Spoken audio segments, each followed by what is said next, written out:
Am I audible? Yes, you are. Yeah.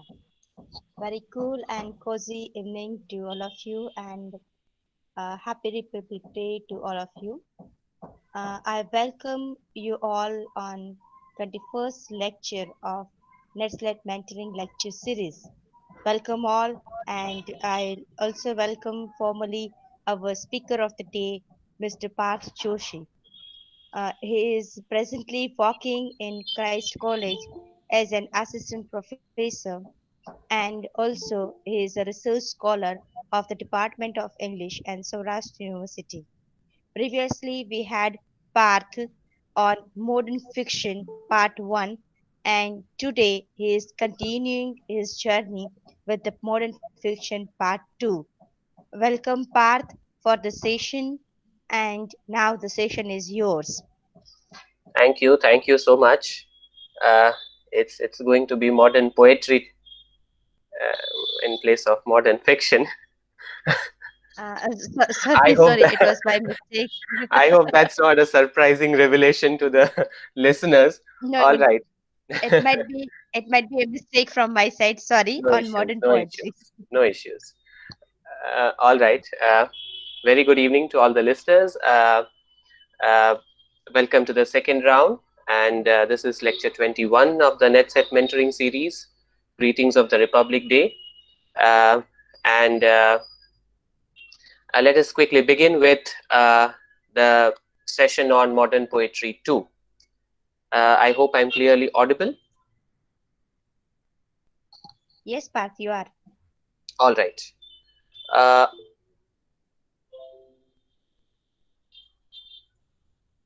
so we have had modern poetry session number 1 uh, earlier, where we had taken a tour to certain very basic things about modernity and modernism. We had seen how, for instance, the things had started changing or things had started becoming new by the mid 19th century itself, and what factors were really very crucial in giving the 20th century modernism the face that it got, really, right? World War One was a very major factor, 1914 to 1918. H.G. Wells has famously called World War One as the war that was to end all wars, but in reality that did not happen. And we had also gone through Palgrave's Golden Treasury and the sort of romantic spirit in poetry that was prevalent in the canon, and how, for instance, people like Eliot would later on come and change the face of poetry. Virginia Woolf very famously had said in December 1910, the human character changed. Um we had also discussed the characteristics of modernist literature, especially keeping poetry in the center. Uh, Today, what we are going to discuss is uh, a sort of a chronology and a trajectory. If I have to give you a sort of chronology and a trajectory of the things we are going to discuss today, it will be something like this. And this is actually a kind of chronology that maybe a beginner in modern poetry can prepare for his or her smooth reading of modern poetry. So modern poetry starts with the modern spirit starts in the decadence and the French symbolists in the 1890s itself. They are followed by Thomas Hardy. Thomas Hardy was followed by Georgian poets. Uh, Around the same time, we have the Imagist poets also writing. And then maybe 1914, 15 or 16 onwards, we have the war poets, who are also famously known as the trench poets. And then you have W.B. Yeats writing the best of his poetry in the 1920s, T.S. Eliot, writing during the high modern times. 1922 is the year of publication of Wasteland, uh, and other famous pieces are published in the 1920s. And then 1930s is the time when W.H. Auden and the Auden group is writing. So this is the trajectory, and I'll try to cover, I mean, these are giants, right? And I'll try to cover maybe, as far as possible. Maybe I plan to cover at least till T.S. Eliot today, and I know I have very less time, so let's quickly get going. Uh,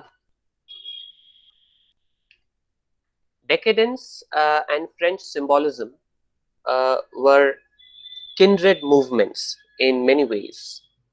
Decadence is, as we know, the late Victorian movement that emerged in the 1880s and 1890s, and they sort of aimed at purifying poetry. T.S. Eliot also has said this, and here is one question for the aspirants, that the decadence followed whose view? That a poet is a purifier of the dialect of the tribe. This was the view given by the French poet Stephen Mallarmé. So that could be an MCQ question. How decadence and French symbolism are kindred movements, in the sense that both of them, they reject the realistic depiction of life, and they focus on the transience and the decay of beauty and human experience. They view literature not in the context of its materialistic preoccupations, but they view literature as, people like Oscar Wilde would say, art for art's sake, right? Decadent figures, many of them were members of this famous Rhymers Club that was going on in London. These people used to meet and discuss and read out poems. And we had some famous figures as members of the Rhymers Club: Arthur Symons, Oscar Wilde, Ernest Dowson, W.B. Yeats, and Lionel Johnson. In fact, this Rhymers Club, which lasted not for more than 3 to 4 years, had also published a book of its own. It's called the Book of Rhymers Club, published in 1894 by Elkin Matthews. Arthur Symons, who was one of the decadent figures, decadent poets, became one of the very, very influential pioneers of symbolism or symbolist movement. He writes a book called The Symbolist Movement in Poetry. And this book becomes a sort of inspiration for the young symbolist poets, like all French, most of them French, Rimbaud, Vallon, Laforge, Mallarmé, and also English poets like Yeats and Eliot. We are studying literary isms. I think we have one more lecture on literary isms, where Dr. Chirag Adatia will be dealing with isms like symbolism and imagism in detail. But to put it very briefly, the symbolists believed that the task of a poet is not to tell things directly, but to formulate symbols. They could be public symbols or private symbols. Most of the times they are private symbols. So W.B. Yeats, for example, is a very famous poet for formulating his private symbols, right? So the task of the artist, the task of the poet, is not to explicate things, not to say things clearly, but to evoke, to suggest, using symbols, to evoke certain emotions, to suggest certain feelings, to suggest certain meaning by the use of symbols which are taken from the material world. So this is what the French symbolists were doing, and later on it came to English poetry, modern English poetry, through people like Eliot and W.B. Yeats also. This is one slide on symbolism. They aimed at describing Instead of hard, concrete, clear lines, they described the fleeting, immediate sensations of man's inner life and experience to communicate the underlying mystery of existence through a free and highly personal use of metaphors and images that, though lacking in precise meaning, would nevertheless convey the state of the poet's mind. And we here have one of the earliest modernist voices in English poetry, Thomas Hardy. Routledge history tells that few poets, very few poets, convey the uneasy transition from Victorian age to the modern age than Thomas Hardy. He is a sort of bridge. Thomas Hardy is a sort of bridge between the Victorian literature and the modern literature. So he is a Victorian novelist, but a modern poet, because he wrote novels from 1870 to 1895, but 1890s was a very, very tough decade for Thomas Hardy, for the fact that his very famous novel Tess was rejected by two publishers, and Jude the Obscure, one of the last novels by Hardy, received a very, very hostile reception in 1895. And that is where Hardy decides that he would dedicate the next 30 years of his life to writing of only poetry, and he would leave novel. So he starts writing poems, and throughout his career he wrote some 900 plus poems. This is surprising because most of us have studied Hardy's novels, but I don't know, many departments or many universities do not have Hardy as a poet in their syllabi, in spite of the fact that Hardy has written some 900 plus poems. The first anthology, titled Wessex Poems, is published in 1898. Hardy is somebody who is aware of the romantic tradition of poetry, who is aware of the Victorian poetry, and he borrows. As far as style is concerned, he borrows from them, he is influenced by them. But then, how is Hardy different? Hardy's poems basically portray the tragedy of man. And what sort of man? A man that is put into a strange and hostile universe where nature is not a solace. Hardy's characters do not, or Hardy's poems do not portray the solace in nature like Wordsworth's poetry would do. But here, nature, would act as a sort of reflection of the uneasiness, the bleakness, the darkness, the uncertainties that the age was facing. So the familiar world is progressively growing darker, more unfamiliar, and the drama of existence is lived in an uncertain, fated, godless age. This is Hardy writing in 1890s and early 20th century, when we have discussed in the previous session how the times were changing. So this uneasy transition from Victoria to from the Victorian age to the modern age. A very good example of this is Hardy's poem The Darkling Thrush, written on 31st September 1900. It's a For the Seal poem. We can have a look at this. Just a minute.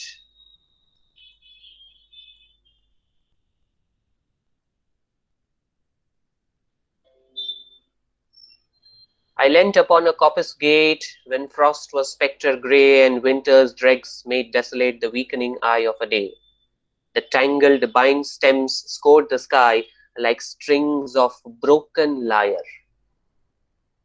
Lyre is a musical instrument, and poetry is essentially, lyrical poetry was meant to be sung with the lyre. But here, the strings of the lyre are broken. and all mankind that haunted nigh had sought their household fires.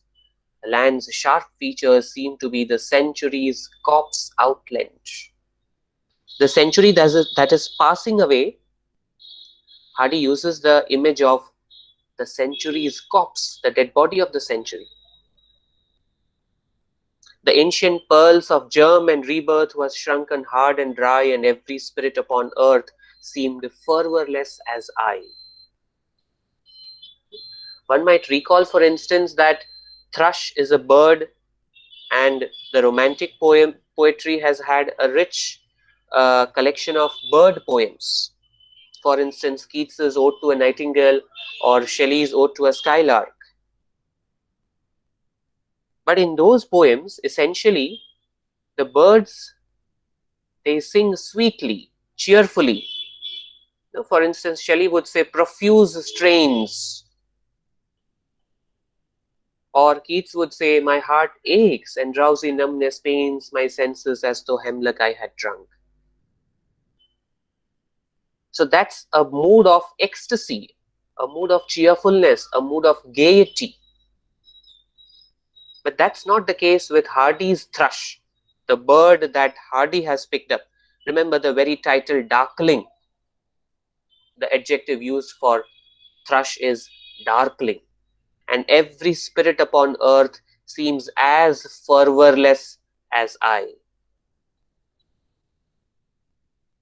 At once a voice arose among the bleak twigs overhead in a full-hearted, even song of joy, illimited. Note the usage, illimited in place of unlimited. An aged thrush. Those were young poets in the romantic times and young birds. But with Hardy, we have an aged thrush, frail, gaunt and small, in blast-beruffled plume, had chosen thus to fling his soul upon the growing gloom. The mood is gloomy. So little cause for carolings of such ecstatic sound was written on terrestrial things, afar or nigh around, that I could think there trembled through his happy good night air some blessed hope whereof he knew, and I was unaware. There is almost no cause for singing joyful songs, Hardy feels. So this is one example of Hardy's poetry, for instance, and how is it different from, although borrowing from the modernist times, but how is it different?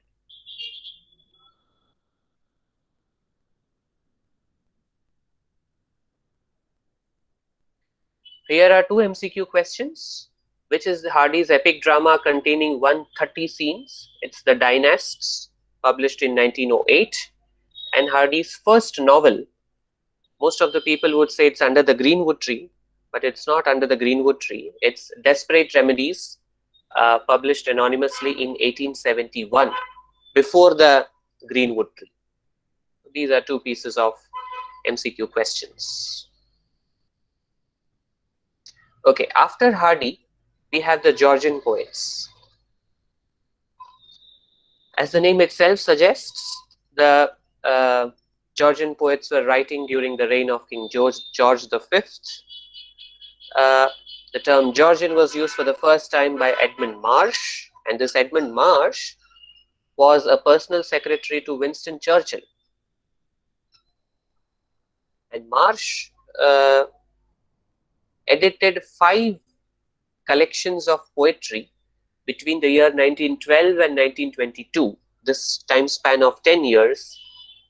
Edmund Marsh edited 5 poetry collections under the title Georgian Poetry. And these 5 volumes were later on published by Harold Munro. The poets who were included in these volumes, some famous names out of them: Walter de la Mare, W.H. Davis, Robert Graves, A. Houseman, B.H. Lawrence, and Abercrombie. Georgian poets were perhaps the last generation of poets in the 20th century. who dwelled on romantic subject matter or the rural rustic life, bucolic subject matter. After the retreat of Georgian poetry, because World War I started and the contemporary milieu did not allow such sort of romantic themes to be picked up by poets, Georgian poetry subsided. And then what started is the typical 20th century hard realistic poetry. So in the 20th century, we have this group of less famous poets called the Georgian poets, who are known for writing in the romantic, uh, picking up romantic subject matters, writing about rural life, rustic life, countryside. And Robert Graves has been put in bold because he was a forgotten figure who was revived in the 1970s. And of late, we have been getting so many questions from people like Robert Graves in the NET-Set examinations. So he is an important poet. And I would suggest Robert Graves, the aspirants should read Robert Graves in detail. All right. Writing almost during the same time are the Imagist poets. Again, Imagism as an ism will be dealt with in detail. I have only 3 points to make here. Imagism is a reactionary movement against Romanticism and the Georgian Romanticism of the 20th century. Ezra Pound, who edited the first Imagist anthology of poems called Des Imagist in 1914, is generally considered the founder of Imagist poetry. However, it is not Ezra Pound, but in reality T.E. Hume, the American English philosopher, who in 1908 had spoken of images and the importance of images in poetry in his essay called Romanticism and Classicism. So if there's a question, uh, the founder of Imagism is Pound, but the earliest use of or the earliest philosophy of or the theory of Imagism was propounded by T.E. Hume,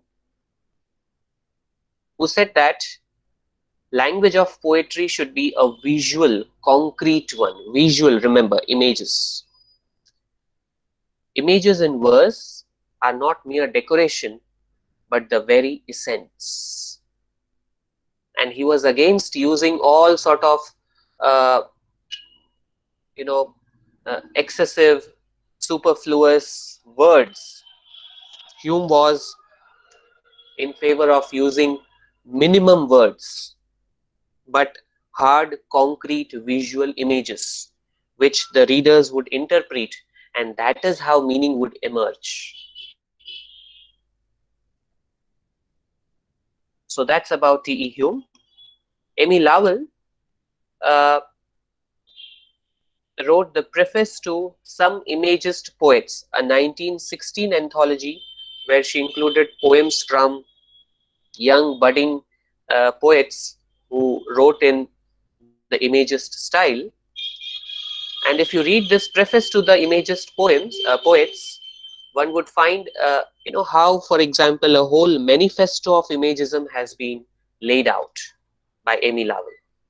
A whole manifesto. So, like we have preface to Lyrical Ballads, which is known as the Manifesto of Romanticism, we have Amy Lowell's preface to Imagist poets. And therefore, Amy Lowell is such a very crucial figure that Imagism is sometimes called Amygism after the name of Amy Lowell.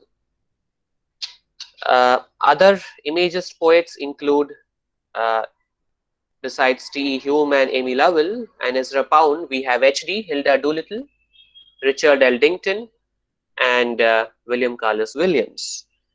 Many of you must have read The Red Wheelbarrow by William Carlos Williams, which is one of the brilliant examples of imagist poetry. And then we have these little movements like Dadaism, Surrealism, Cubism, which are all uh, simultaneous, almost prevailing at the same time.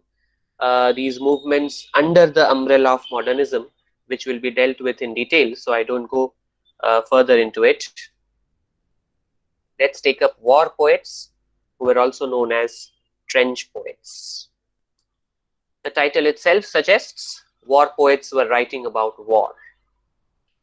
However, they were not glorifying war. So the term might be misleading, that war poetry might be about glorifying war, but that is not the case. War poets were giving out a strong anti-war message. People like Wilfred Owen, Isaac Rosenberg, Rupert Brooke, and Siegfried Sassoon.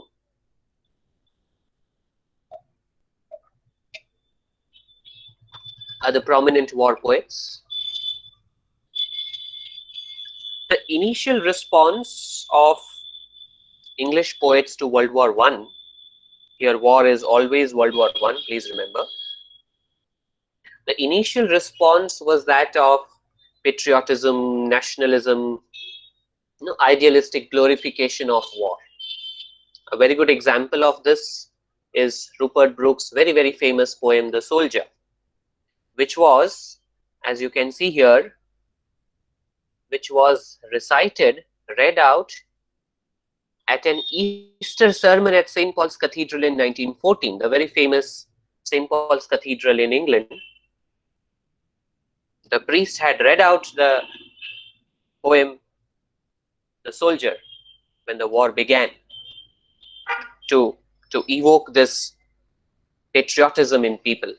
This tells us how, for instance, the people and also the poets were glorifying the World War. But gradually, the war, which was to end all wars, turned out to be horrendous, and it was not ending. Like trench, many of you might know what is a trench warfare. So these are the images of trenches. So there is a constant shooting, gun firing, and people make trenches into the ground. And these trenches used to be like, temporary residences for the soldiers. They were created basically for protection, so that they can hide and they can attack from the trench. But the war went on and on and on. And it so happened that soldiers had to create kitchens and other household things in the trenches itself. You find, for example, somebody sleeping here, right, and somebody is attacking. There are a few, I mean, they seem like dead bodies, or they are sleeping, I don't know, but you find 4 to 5 soldiers lying here. One is attacking and the others are maybe taking rest, or they are dead, who knows. The soldiers used to narrate their war experiences in the letters and diaries written from the trenches. And this is how a whole lot of war poetry comes into existence. The trenches used to be from 1 kilometer to 22-kilometer long. I think the 22-kilometer long is the largest trench which was built by German forces.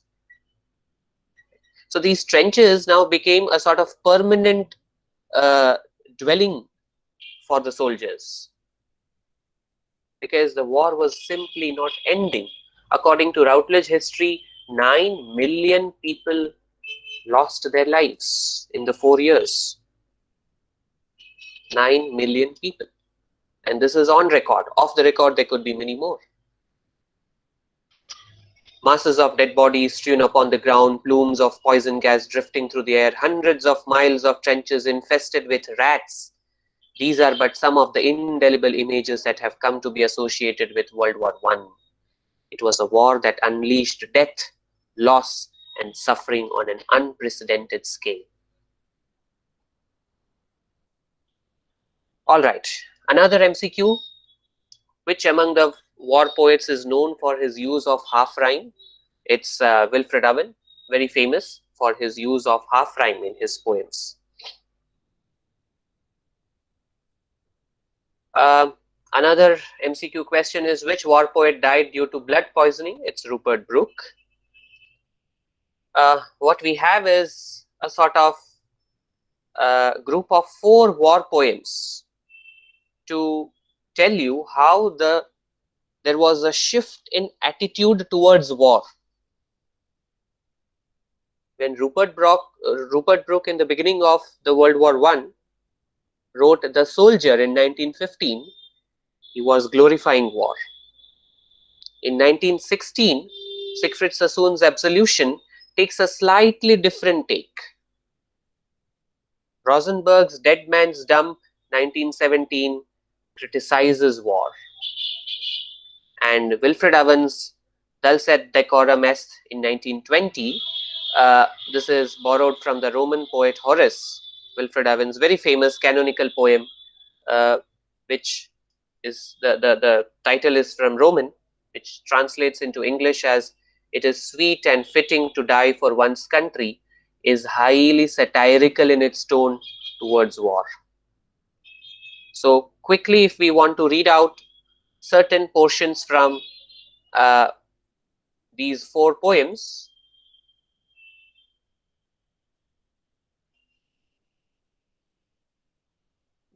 so Rupert Brooke would say, for instance, if I should die, think only this of me, that there's some corner of a foreign field that is forever England.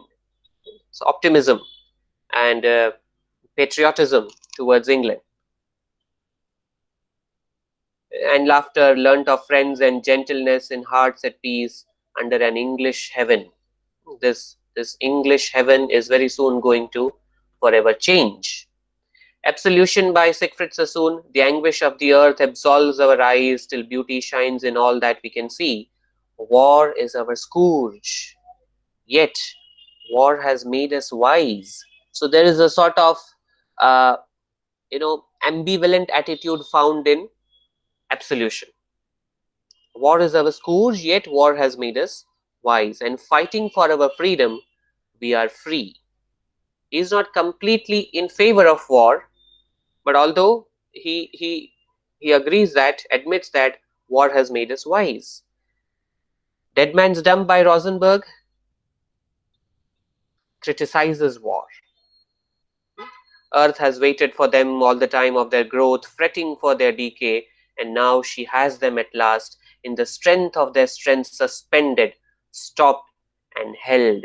No one saw their spirit's shadow shake the grass or stood aside for the half-used life to pass out of those doomed nostrils and the doomed mouth when the swift iron burning bee drained the wild honey of their youth. This is about the soldiers.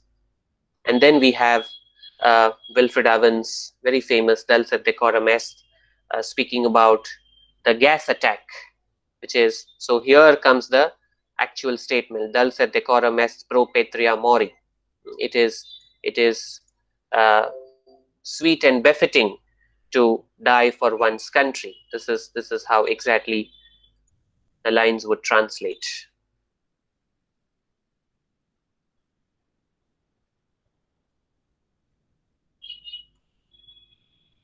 Wilfred Owen has very famously said that, above all, I am not concerned with poetry.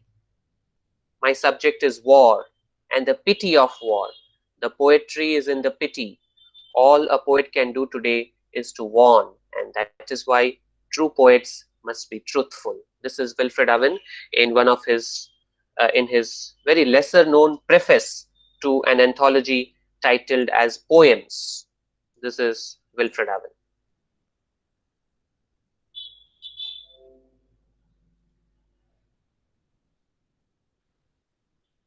All right. Let's move on to another key figure. We have less time. W.B. Yeats, 1865 to 1939. Very famous modernist poet. What you see here is the grave of W.B. Yeats.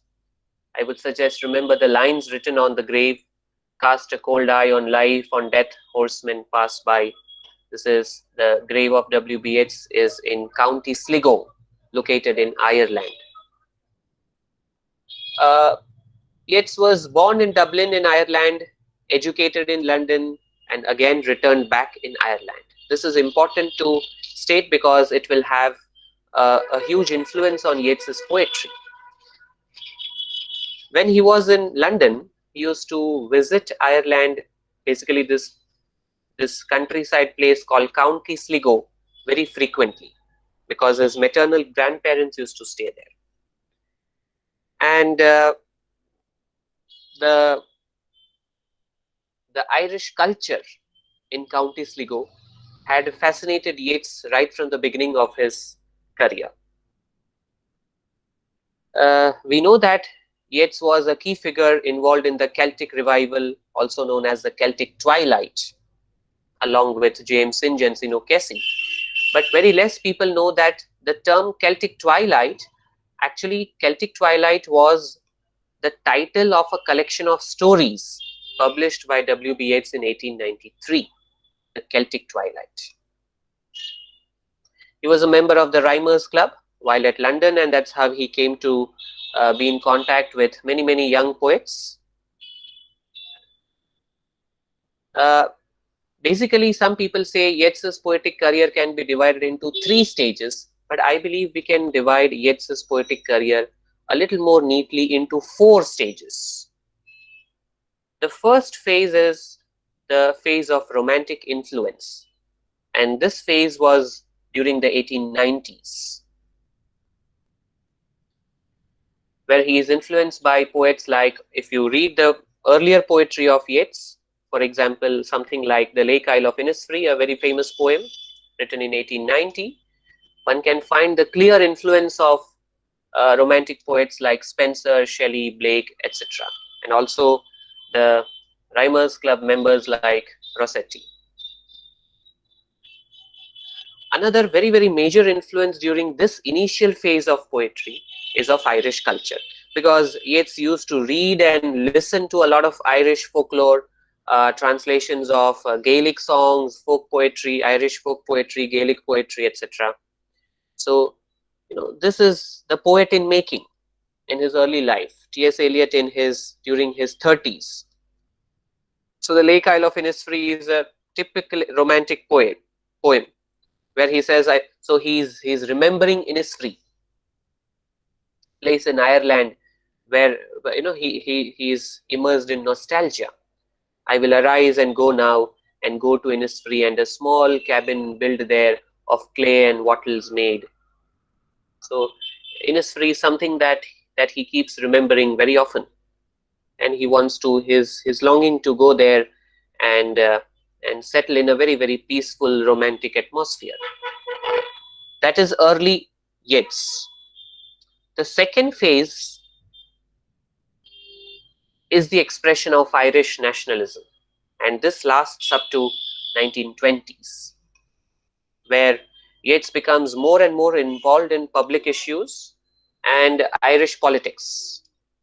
So Ireland was struggling to get independence, to become the Irish Free State, and Yeats was one of the key figures involved in this struggle for freedom. 1889 and 1895 are 2 important years of his career, of his life, because he meets 2 very important women who are going to be lifelong influences on W.B. Yeats. 1889, he meets Maud Gonne, the famous Irish actress who became, and desperately Yeats fell in love with her. He wrote a poem called No Second Troy for Maud Gonne, and she is going to remain a lifelong influence. 6 years later, he meets Lady Gregory, and gets involved with her in the Irish National Theatre activities. And finally, in 1902, the Abbey Theatre, with the collective efforts of people like James Synge, Lady Gregory, Sino Casey, and obviously W.B. Yeats, the Abbey Theatre comes under the Irish National Theatre. And Yeats becomes a public persona, a public celebrity in Ireland. Easter 1916 is a poem that is that can serve as an example of the second phase of his poetry, because this is a poem that commemorates the Easter Rising, the nationalist revolt that took place for freedom from the British rule in the during the Easter of 1916. And this is where we have Yeats's symbolism, the private symbolism of Yeats, budding, starting to flourish. All changed utterly. A terrible beauty is born. Please note, the words terrible and beauty are quite paradoxical. Something that is terrible may not be beautiful, and something that is beautiful, do we ever call it terrible? So the the contrasts and the reconciliation of the contradictories, which later on in the last phase of his life, Eliot would formulate a theory based on this. So all changed utterly, a terrible beauty is born, now and in time to be, wherever green is worn. Green symbolizes the Irish patriotic spirit, the color of the flag. Wherever green is worn, are changed utterly. Right? And also in 1922, Yeats becomes Irish Free State Senator in 1922, a post that he would hold for 6 years. So this is the second phase of Yeats's poetic career, which is where he is a committed Irish nationalist. The third phase is where he gets a little more mature and a sort of metaphysical visionary strain enters his poetry. The concern for Ireland is still there, but here Yeats has abandoned Orthodox Christianity and he is in search of a new religion to compensate his loss of belief. And during this time, he marries, 1917, he marries George Heidi Lees, somebody who was 25 years younger to him, and she helps Yeats to formulate a new belief system. Yeats was simultaneously reading Neoplatonism, Rosicrucianism, Theosophy, and this is how he builds a faith system of his own. And from this faith system come his private symbols. We know that Yeats is a very, very popular symbolist poet who uses private symbols. These private symbols and the interpretations of these private symbols come from his reading of these philosophies. For example, the Byzantium poems, where one finds the symbol of gyre, the widening gyre. The second coming, things fall apart, the center cannot hold, mere anarchy is loosed upon the world. Very clearly expressing how the loss of faith, the post-Darwinian sense, the loss of faith. And also, for example, the free spirit of Ireland is found in the Byzantium poems. This is no land for the old, it is a land for the new. This is what Yeats says in the Byzantium. So sailing to Byzantium and Byzantium, two Byzantium poems which belong to this phase. For the paucity of time, I am not going into reading of these poems, but these are beautiful poems. If somebody wants to understand W.B. Yeats, these three poems, Sailing to Byzantium, Byzantium, and The Second Coming, I would recommend to all the aspirants and the students of literature. The fourth phase is where Yeats has grown mature, old, and he writes poems like Among School Children, 1928, a slightly autobiographical poem uh, for Yeats, who is now in his 60s, and also a lesser known poem called Under Ben Balban, where he instructs the younger generation of Irish writers that Irish poets, learn your trade, sing whatever is well made. This is the last phase of Yeats's poetry. All right, we have around 10 to 15 minutes with us, and I will discuss perhaps the last poet for today, T.S. Eliot, the last modernist poet for today, and I'm focusing only on Wasteland, published in 1922. Most of you know that it's a high modernist work. It's fundamentally a war poem. Eliot had read the war poets and he wanted to write a war poem. But there is no direct mention of war. Those of you who have at least had a glance at Wasteland would know that. Eliot's Wasteland is not a physical or a geographical wasteland, a physical land that is barren or that is affected because of war. It does not, the poem does not show you a physical wasteland, but it's a cultural, spiritual wasteland.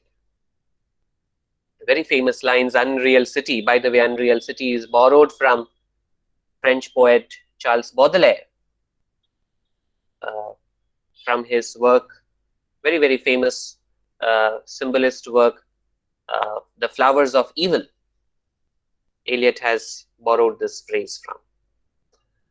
Unreal city under the brown fog of a winter dawn, a crowd flowed over London Bridge. So many, I had not thought death had undone so many. So it's a cultural, spiritual wasteland, because here death and being undone by death doesn't simply mean being, dying. It also means people are growing more and more alienated towards each other.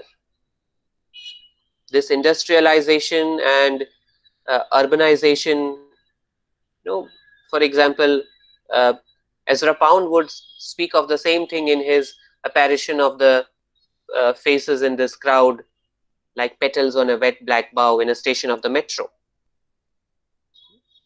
He would echo the same spirit. In the first section of The Wasteland, called The Burial of the Dead, Eliot says, I had not thought death had undone so many.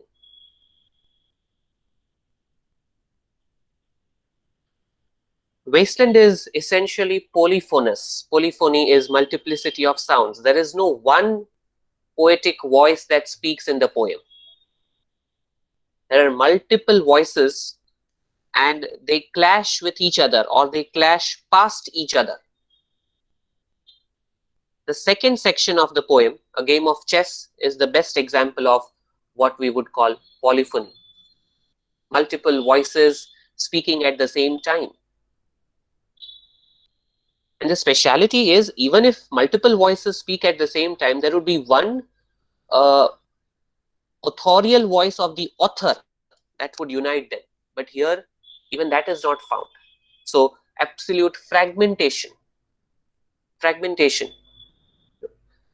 No very, very neat beginning, middle, and end. But as Eliot himself will speak in the first section, what the poet gives you is a heap of broken images, like a collage, fragmented images here and there, where the reader will have to work, will have to read and reread and revisit the poem in order to understand. So something is happening in the first section, and it will be continued then in the fourth section. So this lack of coherence, lack of unity, which was the very characteristic of modernist society, is what is reflected in the poem. And in the post-Darwinian sense, there is no one no one center. Derrida would call it decentering later on. So lack of center in which everything collapses.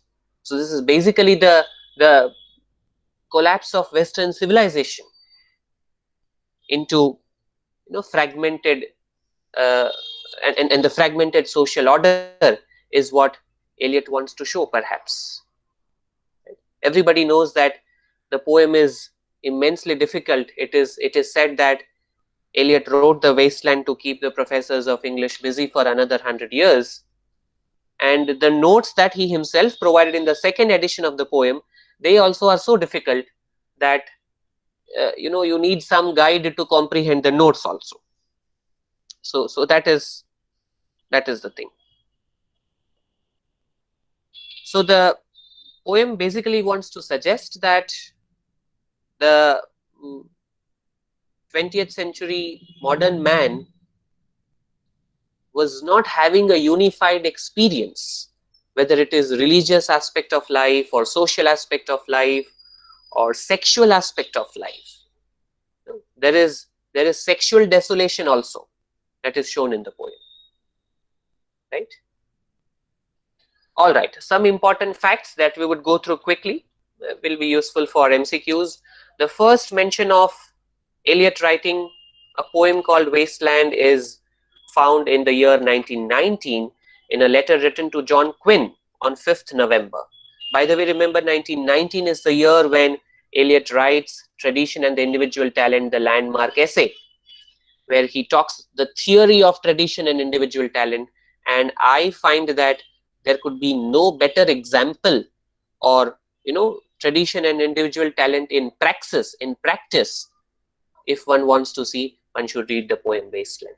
It's a brilliant example of what Eliot uh, theoretically propounds in the essay called Tradition and Individual Talent.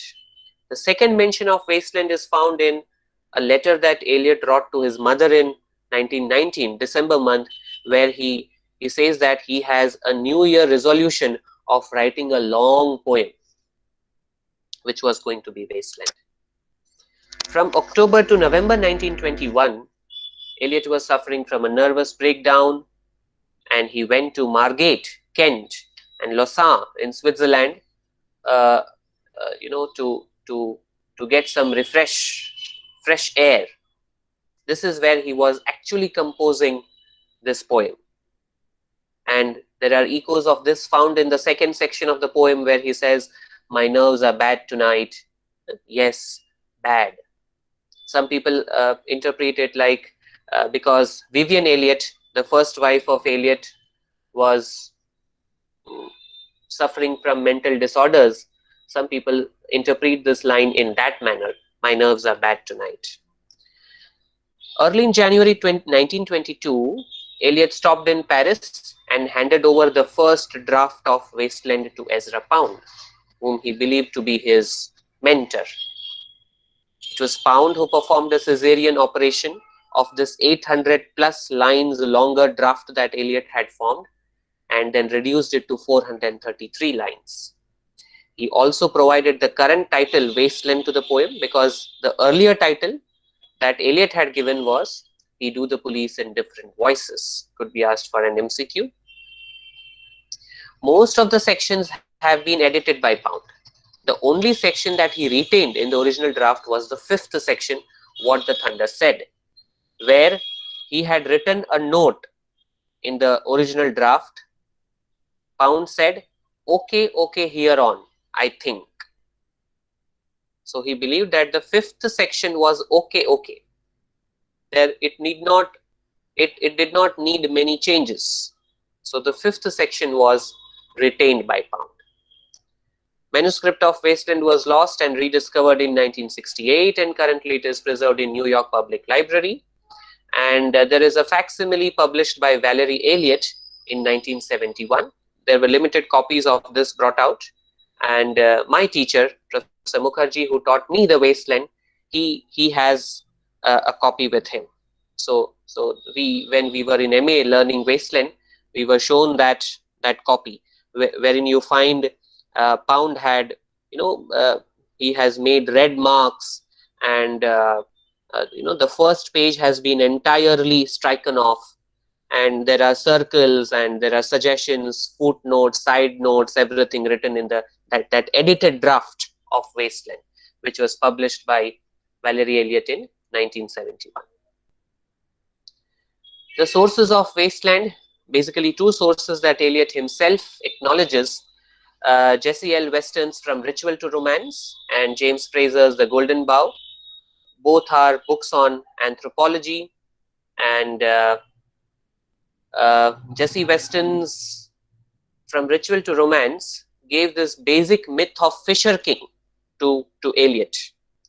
In section 5, you find, for example, the Fisher King is sitting and trying to set his lands all right. So the myth of the Fisher King is that the Fisher King was, this comes from Jesse Weston's From Ritual to Romance, because the Fisher King was given a curse because he had raped Philomel, one of the characters in Wasteland, and he was cursed that his lands would grow impotent, barren, and the Fisher King is so this is the myth that Eliot uses, and he creates a sort of fictional wasteland, semi-fictional wasteland of his own. From Jesse Weston, the medieval Grail romances are derived. Jesse Weston says that these medieval Grail legends, romances, are derived from the ancient fertility vegetation myths.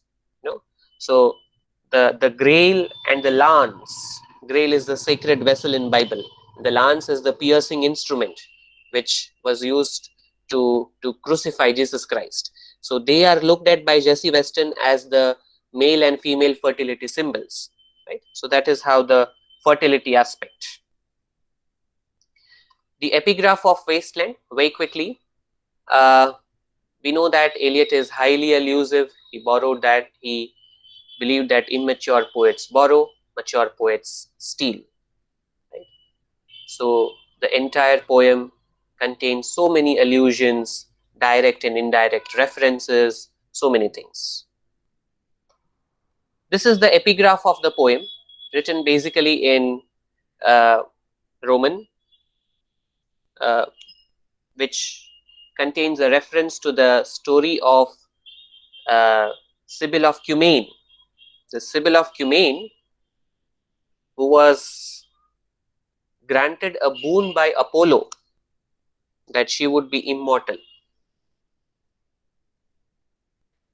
The poem opens with the epigraph wherein the Sibyl of Cumaean says that I want to die. I want to die. Why? Because when she asked for the boon of immortality, she had forgotten to ask for eternal youth. So she had asked that she wants to live as many years as many are the sand granules in a handful of sand. But she had forgotten to ask for immortality.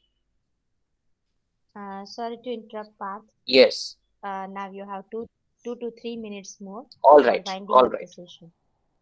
All right. And then we also have to spare a time for question answer. Some time for question answers. So she had asked for living for long years, but she had forgotten to ask for eternal youth, this Cumaean Sibyl. And therefore,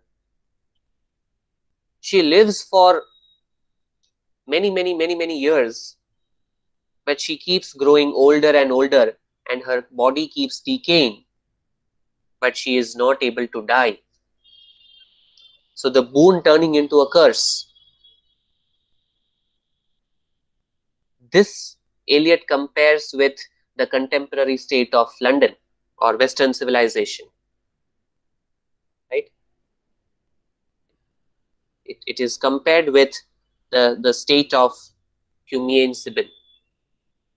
This was taken from the 1st century AD Roman writer Petronius. He writes a work called Satyricon. And then the very famous dedicatory phrase by Eliot to Ezra Pound, Il miglior fabbro, taken from Italian, which means the better craftsman. This is again taken from Dante's Purgatorio, where he is hailing uh, Arnaud Daniel, the famous poet, in the section on purgatory. So this is, and Dante was a lifelong influence on T.S. Eliot, right? So this is where the dedicatory phrase comes from, and then the very first line, April is the cruelest month, breeding lilacs out of the dead. And I will end with the first line. I will conclude with the beginning of the poem. April is the cruelest month. Uh, Most of you know that this is reference to Chaucer's prologue to Canterbury Tales, where he calls April the sweetest month, the season of spring. In Eliot, April becomes the cruelest month. There are various reasons for this. One of the reasons is England uh, decides to join the World War First in the month of April. April is also the month when he had proposed Vivian Haywood, his first wife, and the marriage turned out to be very unfortunate for both Eliot and Vivian Haywood because she was suffering from mental disorder, and April is the month when Jesus Christ was crucified. So this image of rock and water, the barrenness and fertility that recurs in the poem, right? So this is how Eliot makes it new. Ezra Pound's phrase, make it new, he puts into practice. Instead of April is the sweetest month, April becomes the cruelest month, breeding lilacs out of the dead. The dead have been buried, but life is supposed to germinate. But we feel that life will never germinate because it's a wasteland. However, as it is well known, Eliot ends the poem on a happy note with Shanti, Shanti, Shanti. So the poem is not actually pessimistic. It is full of optimism. In fact, the fifth section is highly optimistic in its tone, right? Yeah, with this, I think I can end here. We can have questions now. Thank you so much. Thank you so much, Parth, for engrossing lecture. Uh, in between, we had one question from Trivedi Meka, and she is asking to suggest some authentic books, history All books, right. for the preparation of NET and SLET exam. I think we have said in earlier sessions also that we are going to gather a list of, collect a list of some suggested reference sources from our resource persons, from all of them, maybe one or two books that each of them can suggest, and we are uploading the material in the Google Classroom. So along with the material, the list also will be uploaded, which will be useful. As far as my topic is concerned, something that people can use is the 20th Century Verse, an Anglo-American uh, anthology. This is a good book for people who want to read 20th century poetry. Uh, uh, the Routledge History of English Literature is very popular and a well-known reading source. Edward Albert is, and Margaret Drabell's Oxford Companion to English Literature. These are 3 to 4 sources that come to my mind currently, and we are going to have a whole list uploaded. Don't worry. Yeah, we have a second question from Ishita Aswani. When you were discussing about Westland and why Westland is considered as barren land and the symbolism in Westland, she asked that it is used as a metaphor, whether Westland, the title used as a metaphor or not. Yeah, in fact, this is, as I said in the during the presentation itself, it's not a physical wasteland. Eliot is trying to evoke the feeling of a culturally barren civilization, Western civilization, which is in its decaying state, desolate, desperate, and barren. That is why you see this rock and water images in wasteland. If you read wasteland, in the beginning there is rock and there is no water, which means it's all barren, because water symbolizes fertility. But towards the end of the fifth section, as I said, Eliot is not completely pessimist. Towards the end, he says now there is water, right? So, so in that sense, there are so many images. Wasteland is an example of imagist poetry, right? Obviously, there are metaphors, but there are images that one has to work on. In fact, the way we were taught wasteland there is like by Sir during our MA is look at the binaries, for instance. That is one way of interpreting wasteland. Look at the binaries, right? So rock and water binary. So that way. So there is the death and the regermination binary.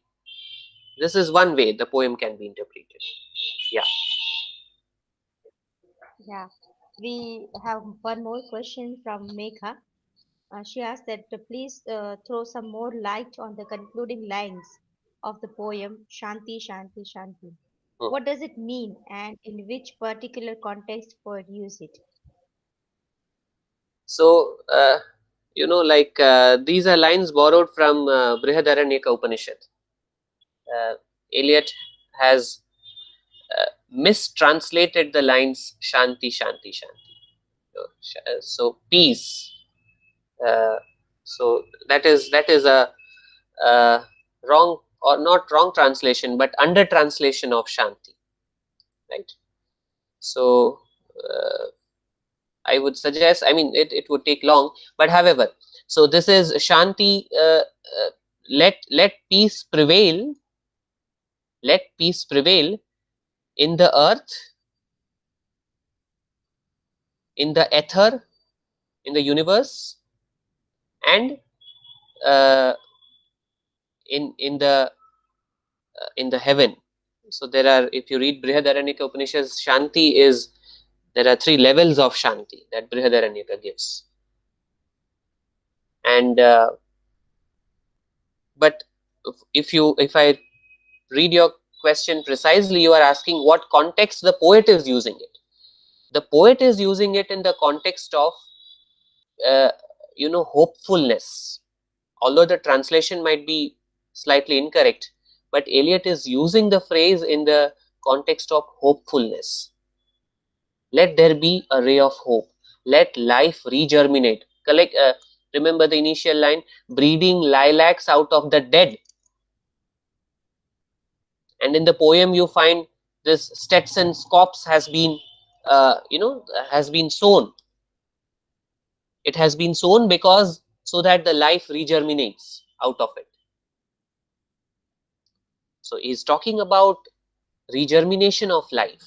Let there be regermination of life. Let the land not remain as a wasteland. And this is the typical modernist attitude. They are hopeful. The postmodernists have lost all hopes that now nothing can be done. But modernists are still hopeful that a better change can come. In that context, uh, the lines Shanti, Shanti, Shanti.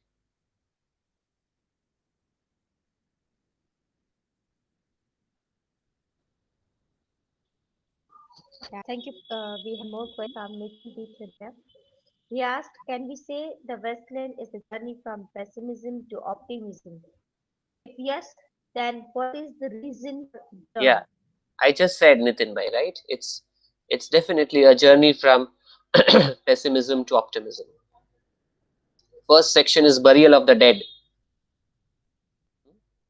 The title itself is burial of the dead. And the fifth section, he's talking of life regerminating, right?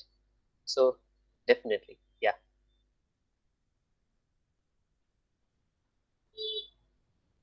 I think question from Millie. She asked that if you can explain why translation and the interlinked essay widely criticized by critics and say that it doesn't have a practical approach, though it provides the Westland with the best Uh, example. I'm sorry, Miliji, I have not heard if Wasteland was so much criticized by the critics. I'm not aware of this, but maybe Eliot was talking something different, isn't it?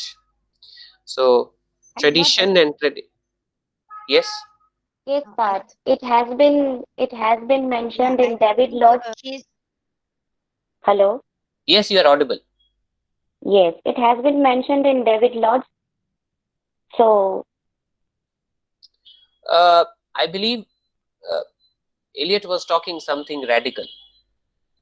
That of could be course, one he of the was reasons. radical. Yes, So this difference between tradition and traditional is something that nobody had thought maybe initially. it is might be like Eliot was very much advanced from his age, like Tughlaq. So might be critics could not succeed to understand him. Possible. And also Hmm. that like see being able to grasp your tradition by the 25th year Hmm. is something that is not everybody's cup of tea. Obviously. And uh, for example, the one can connect this with Harold Bloom's anxiety of influence.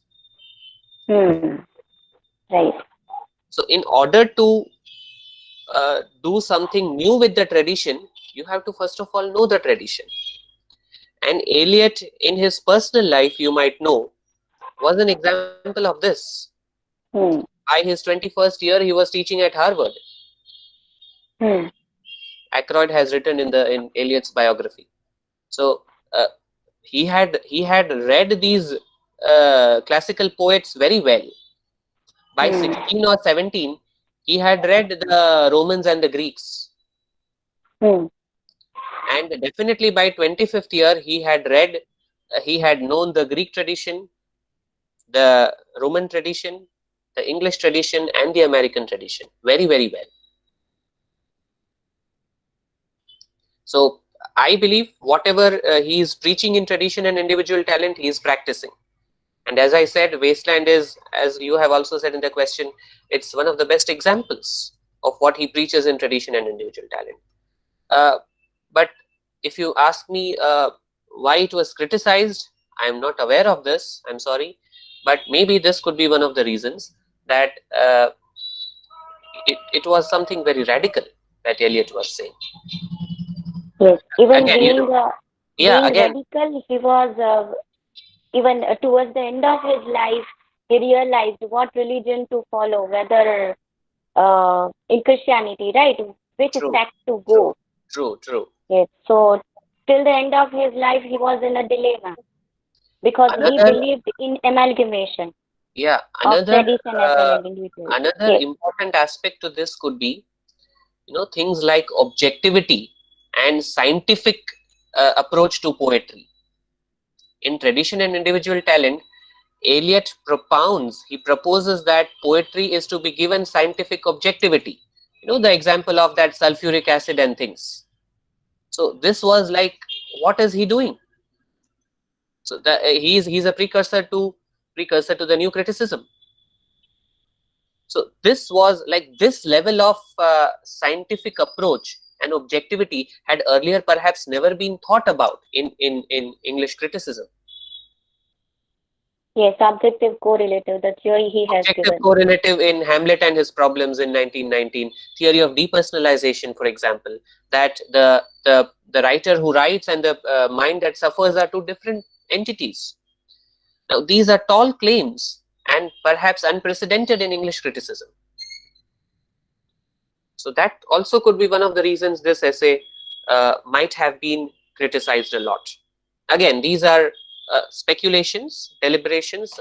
I need to read about this. It's okay. But satisfied. Thank you. Thank you. yeah. Thank you so much, Pat, for this wonderful lecture. And thank you all the participants to stay tuned with us till the late evening. Thank you so much, participants, and thank you Thank so you. much, Pat. Thank you so On much. behalf Thank you so much. behalf Do of join us him for and the everyone further else. lectures. We have a Yeah, whole lot of uh, things charted out for the participants. And we hope the Yes. second round will be as interesting and as useful for the participants as the first round of the lecture series was.